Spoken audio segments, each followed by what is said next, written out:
Touchstone provides a powerful and intuitive way to visualize and analyze exposure concentrations affected by actual catastrophes in near real time.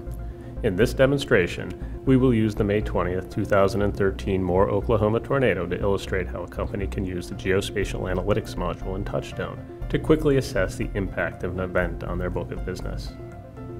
Touchstone's exposure view makes it easy to filter your broader portfolio of exposure to a particular area of interest.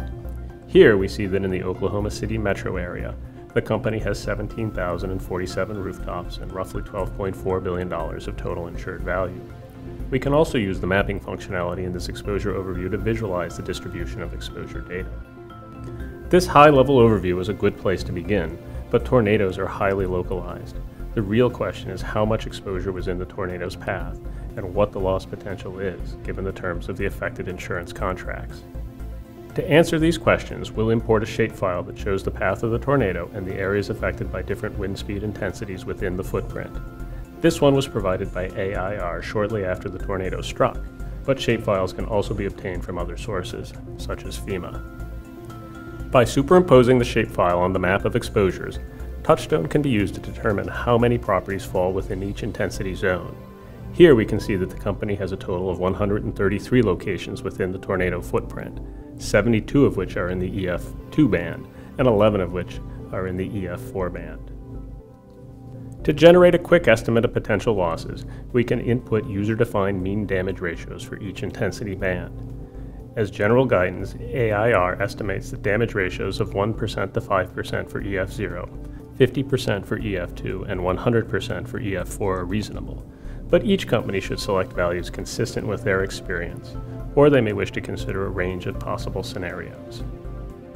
What's unique about Touchstone's Geospatial and Analytics module is that it has full access to the software's underlying financial module, so all limits and deductibles, including any wind deductibles, and other policy terms are appropriately applied. The gross estimated loss based on the selected mean damage ratios is $13 million for this event, with most of the loss originating in the EF2 band. Again, keep in mind the losses reflect the application of all deductibles and policy limits by location. Were we to change the mean damage ratio assumptions, we can evaluate multiple realistic loss scenarios. For example, reducing the mean damage ratio for the EF2 band from 50% to 25% results in total losses of approximately $4.9 million. This demonstration shows how companies can use Touchstone's Geospatial Analytics module to quickly estimate loss potential from an actual event. But this is just one of an endless array of questions that Touchstone can help answer. With sophisticated geospatial capabilities and backed by AIR's full financial module, Touchstone gives companies the insight needed to make confident business decisions.